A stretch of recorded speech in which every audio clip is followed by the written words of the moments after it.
નમસ્કાર ગુજરાત વાસીઓ, આપ સર્વેનું સ્વાગત છે આપણી ચેનલમાં। આજે તારીખ થઈ છે 27 જુલાઈ અને વાર થયો છે રવિવાર। આજના તાજા હવામાન સમાચાર જાણીએ તો આવનારી જે સિસ્ટમ જે કાલે સક્રિય હતી મધ્યપ્રદેશ પર, તે હવે ગુજરાતના વિસ્તારોમાં પ્રવેશ કરી ચૂકી છે અને ગુજરાતના ઘણા બધા વિસ્તારોમાં આજે ભારે વરસાદની શરૂઆત થઈ ગઈ છે। તો હવે આગળ આપણે વરસાદ અંગેના અહેવાલો તેમજ સેટેલાઇટ પિક્ચર દ્વારા તમને બતાવીએ કે આ સિસ્ટમની તીવ્રતા અને પહોળાઈ તેમજ તેના વિસ્તારો ક્યાં ક્યાં સુધી લંબાયેલા છે। તો દર્શક મિત્રો, તમે જોઈ શકો છો આ સેટેલાઇટ પિક્ચર દ્વારા તેમજ વાઇન્ડ આ વેધર મોડલ પર આપણે તમને હું બતાવી રહ્યો છું કે આ સિસ્ટમ ક્યાં પહોંચી છે। તમે જોઈ શકો છો ગુજરાતના વિસ્તારોમાં સિસ્ટમનો જે પ્રથમ ભાગ છે એટલે આગળનો ભાગ છે તે પહોંચી ચૂક્યો છે। જોઈ શકો છો ગુજરાતના મધ્ય ઉત્તરી ભાગોમાં આ સિસ્ટમનો ભાગ પહોંચી ચૂક્યો છે અને આ વિસ્તારોમાં શરૂ થઈ ગયો છે ભારે વરસાદ। તેમજ આગળ વાત કરીએ તો જોઈ શકો છો અને જે સિસ્ટમની મોટી તીવ્રતાવાળો ભાગ છે જે હજુ અત્યારે રાજસ્થાનના વિસ્તારો પર સ્થિત છે અને ત્યાં વરસાદ વરસાવી રહ્યો છે। આગળ વાત કરીએ તો આ સેટેલાઇટ પિક્ચર તમે જોઈ શકો છો જે IMD ડિપાર્ટમેન્ટ દ્વારા પ્રકાશિત કરવામાં આવ્યું છે, તેમાં તમે જોઈ શકો છો ભારતનું આ સેટેલાઇટ પિક્ચર દ્વારા આ સિસ્ટમ જોઈ શકો છો ગુજરાત અને રાજસ્થાન પર આવી ગઈ છે। આગળ ગુજરાત અને રાજસ્થાનમાં સૌથી વધુ અસર રાજસ્થાનના વિસ્તારોમાં પહોંચાડી રહી છે અને વાદળાઓ પણ ત્યાં વધુ બંધાઈ રહ્યા છે, એટલે આગામી સમયમાં ગુજરાતમાં સારો વરસાદ થઈ શકે છે। આગામી 10 કલાકમાં ગુજરાતમાં અતિ ભારે વરસાદો પણ જોવા મળી શકે છે। આગળ વાત કરીએ તો 26 તારીખના રોજ ક્યાં ક્યાં વરસાદ પડ્યો તેનો આ અહેવાલ તેમજ બહાર પાડવામાં આવી ગયો છે। તેમાં તમે ખાસ કરીને જોઈ શકો છો દક્ષિણી ગુજરાતના વિસ્તારોમાં કાલે વરસાદનું જોર વધ્યું હતું, જેના કારણે 2 થી 3 ઇંચ સુધીના વરસાદો નોંધાયા હતા। જોઈ શકો છો કપરાડામાં જોઈ શકો છો 3 ઇંચ સુધીના વરસાદ, કરજણમાં પણ 1.61 ઇંચ વરસાદ, સુબીરમાં પણ 1.54 ઇંચ વરસાદ સુધીનો વરસાદ નોંધાયો છે।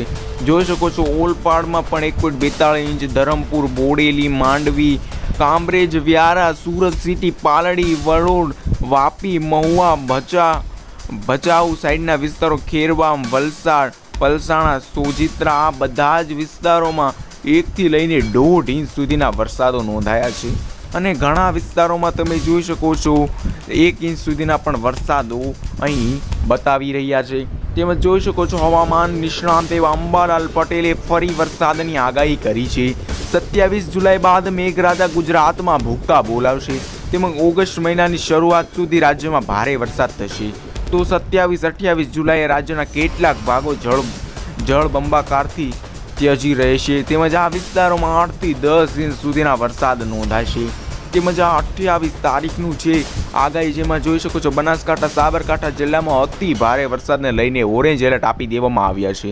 અન્ય 21 જિલ્લામાં યલો એલર્ટ છે, જેમાં પાટણ, મહેસાણા, ગાંધીનગર, અમદાવાદ, સુરેન્દ્રનગર, ખેડા, અરવલ્લી, મહીસાગર, દાહોદ, પંચમહાલ, આણંદ, વડોદરા, છોટા ઉદેપુર, ભરૂચ, નર્મદા વરસાદ જોઈ શકો છો, ભાવનગર, અમરેલી, રાજકોટ, બોટાદ જિલ્લામાં ભારે વરસાદના યલો એલર્ટ આપી દેવામાં આવ્યા છે। તેમજ જોઈ શકો છો આ 27 તારીખનું આ છે IMD દ્વારા પ્રકાશિત કરવામાં આવેલા જિલ્લા વાઇઝ એલર્ટનો નકશો। સાબરકાંઠા, અરવલ્લી અને મહીસાગર આ 3 જિલ્લામાં 10 ઇંચ સુધીના ભારે વરસાદનું અતિ ભારે વરસાદનું રેડ એલર્ટ આપી દેવામાં આવી ગયું છે। તેમજ આગળ વાત કરીએ તો બનાસકાંઠા, પાટણ, મહેસાણા, દાહોદ, પંચમહાલ, છોટાઉદેપુર, નર્મદા, નવસારી, વલસાડ, દમણ, દાદરાનગર હવેલી, સુરેન્દ્રનગર આ જિલ્લાઓમાં ભારે વરસાદને લઈને ઓરેન્જ એલર્ટ આપી દેવામાં આવ્યા છે। તેમજ બાકીના રાજકોટ, અમરેલી, ભાવનગર, બોટાદ, અમદાવાદ, ગાંધીનગર, આણંદ, વડોદરા, ભરૂચ, સુરત, તાપી, ડાંગ, નવસારી આ સાઈડના વિસ્તારોમાં ભારે વરસાદનું જોઈ શકો છો યલો એલર્ટ આપી દેવામાં આવી ગયું છે। એટલે કે આ જે રેડ એલર્ટવાળા વિસ્તારો છે જેમાં 8 થી 10 ઇંચ સુધીના વરસાદો પણ ખાબકી શકે છે। આ વિસ્તારોમાં સિસ્ટમની તીવ્રતા ખૂબ જ વધુ જોવા મળી શકે છે અને 27 જુલાઈ હવામાન વિભાગે સાબરકાંઠા, અરવલ્લી અને મહીસાગરમાં રેડ એલર્ટ પણ આપી દેવામાં આવી ગયા છે। રાજ્યના મોટાભાગના વિસ્તારોમાં વરસાદ આગામી 30 જુલાઈ સુધી ભારેથી ભારે રહી શકે છે। ત્યારે આટલે કાલના દિવસે 4 જિલ્લાઓમાં રેડ એલર્ટ આપી દેવામાં આવ્યું હતું। તો જોઈ શકો છો આગામી 2 દિવસ ગુજરાતવાસીઓ થઈ જજો સાવધાન। રાજ્યમાં ચોમાસું જામ્યું છે તેવામાં હવે હવામાન વિભાગ અને અંબાલાલ પટેલે આગામી દિવસોને લઈને ભારે વરસાદની આગાહી કરી છે. વરસાદી બે સિસ્ટમ સક્રિય હોવાથી આવતીકાલે અતિ ભારે વરસાદો થઈ શકે છે. આગામી 7 દિવસ ગુજરાતમાં ભારે વરસાદો થઈ શકે છે. તો આ જોઈ શકો છો રેડ એલર્ટ પર 5 જિલ્લાઓ પણ આપી દેવામાં આવ્યા છે. હવે આગળ આપણે વાઇન્ડીના વેધર મોડલ આપણે જોઈએ કે તે મુજબ વરસાદની સિસ્ટમ ક્યાં છે અને તે મુજબ વરસાદ ક્યાં ભૂક્કા બોલાવી શકે છે. તો દર્શક મિત્રો, તમે આ વાઇન્ડીનું વેધર મોડલ જોઈ શકો છો. જે સિસ્ટમ કાલે અહીંયા હતી તે સિસ્ટમ ફૂલ પાર્ટ ગતિથી જોઈ શકો છો અહીંયા આવી પહોંચી છે અને કોઈક છોટો એટલે કે નાનો ભાગ અહીંયા છે, એટલે કે ગુજરાત અને રાજસ્થાનના વિસ્તારોમાં સિસ્ટમ આવી પહોંચી છે. હવે તે મુજબ આપણે વાત કરીએ તો આ સિસ્ટમની તીવ્રતામાં ખૂબ જ ઘટાડો થયો હતો. જે અહીંયા જે ઓડિશા પર જે આ સિસ્ટમ હતી ત્યારે તે ડિપ્રેશનના સ્વરૂપમાંથી પણ અત્યારે આ સિસ્ટમના ભાગો આ સિસ્ટમ એક ભાગમાં નહીં પરંતુ 3 ભાગમાં વિભાજિત થઈ ગઈ છે. તેમાં આપણે વાત કરીએ તો આ 3 ભાગ જોઈ શકો છો. એક કોટા નજીક સ્થિત છે, એક અમદાવાદ પર આ સિસ્ટમનો એક ભાગ છે, એક નાનો ટુકડો જે જોઈ શકો છો પંચમહાલ દાહોદ સાઈડના વિસ્તારો, ઇન્દોર સાઈડના વિસ્તારોમાં એક ટુકડો વહેંચાણો, એટલે કે આ સિસ્ટમનું વહેંચાણ થઈ ગયું છે અને આ સિસ્ટમની તીવ્રતામાં ખૂબ જ ઘટાડો આવી ગયો છે. પરંતુ સિસ્ટમમાં ભલે ઘટાડો આવી ગયો હોય પરંતુ વરસાદ તો ગુજરાત અને રાજસ્થાનમાં સારા જ થશે. તો હવે આગળ વાત કરીએ, જો સવારની આપણે વાત કરીએ તો સવારના વિસ્તારોની આપણે વાત કરીએ તો ભાવનગર, અમરેલી, બોટાદ, ઉના, જૂનાગઢ, પોરબંદર, ઓખા, આ જે દરિયાકાંઠાના જે વિસ્તારો કોઈક વિસ્તારો છે જ્યાં આજે સામાન્ય વરસાદી ઝાપટાઓ સવારના સમયે જોવા મળી શકે છે. અને આ તરફ બીજી તરફ આપણે વાત કરીએ તો જસદણ, ગોંડલ, રાજકોટ, ચોટીલા, મોરબી, જામનગર, રાજકોટના ઘણા બધા વિસ્તારો છે, તેમજ કાલાવડ, ધરોલ, સાવડી, વાંકાનેર સાઈડના તેમજ ચોટીલા સાઈડના શાપર, વેરાવળ, જસદણ, ગોંડલ, આ બધા જ વિસ્તારોમાં આજે વરસાદનું જોર વધશે અને સામાન્ય એવા વરસાદોની આગાહી કરી દેવામાં આવી ગઈ છે. અને આજ સવારની વાત કરીએ તો ધોધમાર અને ભારે વરસાદની વાત કરીએ તો ખંભાત, ધોળકા, સુરેન્દ્રનગર, આ સુરેન્દ્રનગરના ઘણા બધા વિસ્તારો છે તેમાં પણ આપણે વાત કરીએ તો લીંબડી જોઈ શકો છો, નળ સરોવર, ગાંગધ્રા, હળવદ, થાનના ઘણા વિસ્તારો તેમજ અતિ ભારે વરસાદ જોઈએ તો ધોળકા જોઈ શકો છો, નળ સરોવર, આ બધા વિસ્તારો તેમજ જોઈ શકો છો બગોદરા સાઈડના વિસ્તારો, વર્તમાન સાઈડના, બાવળા સાઈડના આ બધા જ વિસ્તારોમાં આજે અતિ ભારે વરસાદો થઈ શકે છે. અને આપણે આગળ વાત કરીએ તો આ સિસ્ટમની જો તીવ્રતાની આપણે વાત કરીએ અને વિસ્તારની વાત કરીએ તો દર્શક મિત્રો, આ મધ્ય ગુજરાતથી દક્ષિણી ગુજરાતના વિસ્તારો સુધી આ તીવ્રતા નોંધાઈ રહી છે.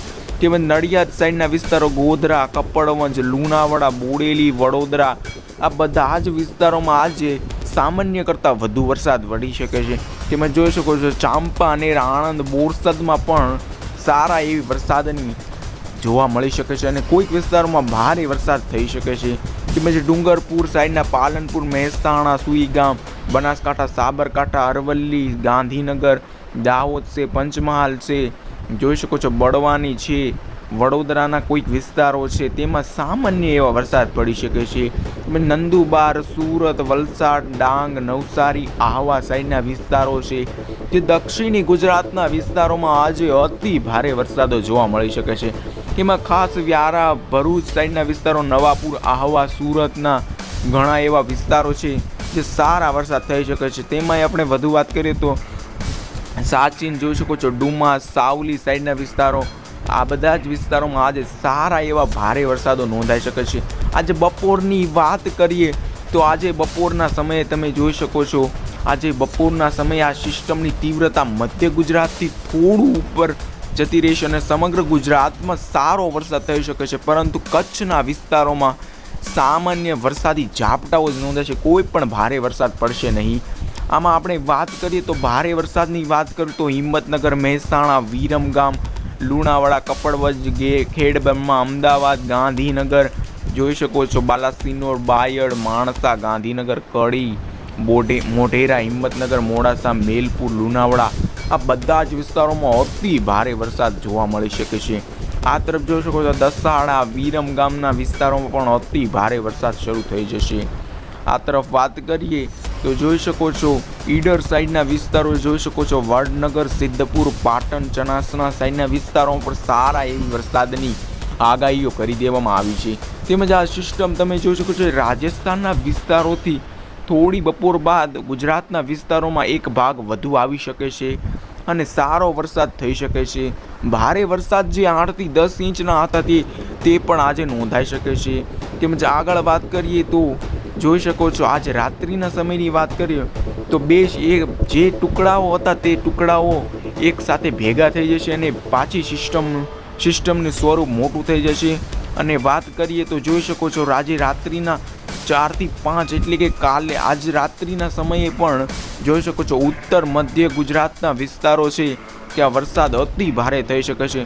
અને 28 તારીખની વાત કરીએ તો સિસ્ટમની તીવ્રતા અને તેના વિસ્તારોમાં ઘટાડો આવી જશે અને સીમિત વિસ્તારોમાં ભારે વરસાદો જોવા મળશે. તેમજ 29 તારીખે આ સિસ્ટમ ગુજરાતથી થોડી દૂર હટશે, પરંતુ તેના આઉટર વાદળો એટલે બહારની સાઈડના વાદળોના કારણે ગુજરાતમાં સામાન્ય એવો વરસાદ શરૂ થઈ જશે. તેમજ 30 તારીખના રોજ એટલે કે 30 તારીખે આ સિસ્ટમ ગુજરાતથી ઘણી દૂર જતી રહેશે અને સામાન્ય વરસાદી ઝાપટાઓ જ ગુજરાતમાં નોંધાશે. તેમજ આ હતા આજના તાજા હવામાન સમાચાર. જો તમને આ વિડીયો ગમ્યો હોય તો એક લાઈક અને એક સબસ્ક્રાઈબ કરવાનું ભૂલશો નહીં.